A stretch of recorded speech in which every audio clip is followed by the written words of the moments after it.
UP में क्यों हुआ ओबीसी आरक्षण रद्द। नमस्कार, मैं राहुल मिश्रा, आप देख रहे स्पाई न्यूज। यूपी में क्यों रद्द हुआ ओबीसी आरक्षण।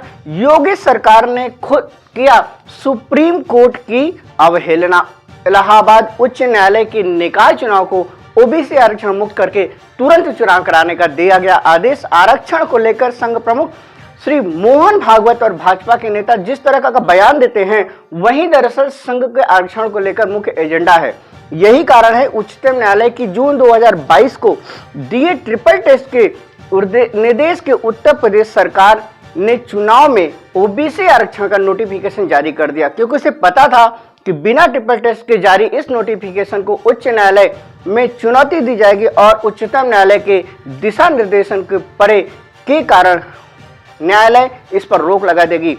इलाहाबाद उच्च न्यायालय ने भी वही किया। दरअसल सुप्रीम कोर्ट के कृष्णा राव गावली बनाम महाराष्ट्र सरकार के अन्य मामलों में ट्रिपल टेस्ट का जो फॉर्मूला था, उसके अनुसार ओबीसी आरक्षण करने के लिए राज्य सरकार का पिछड़ा वर्ग आयोग बताएगा कि पिछड़ा वर्ग को आरक्षण देने की जरूरत है या नहीं। अगर आरक्षण देना है तो कितना देना है।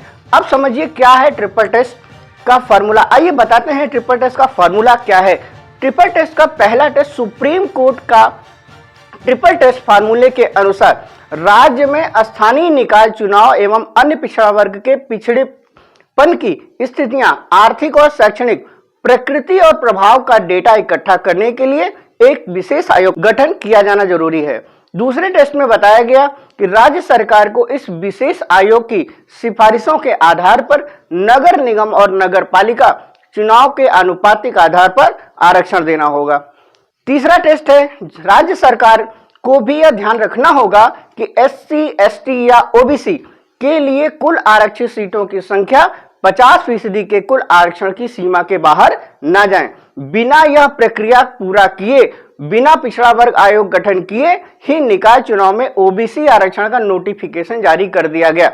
नोटिफिकेशन खारिज होना ही था, आरक्षण ऐसे ही खत्म किया जाए। उच्चतम न्यायालय ने अपनी दी इस गाइडलाइन को नजरअंदाज करके जारी इस नोटिफिकेशन पर स्टे देगा। मुश्किल ही लगता है माने सब सीटों से आरक्षण खत्म हो जाएगा।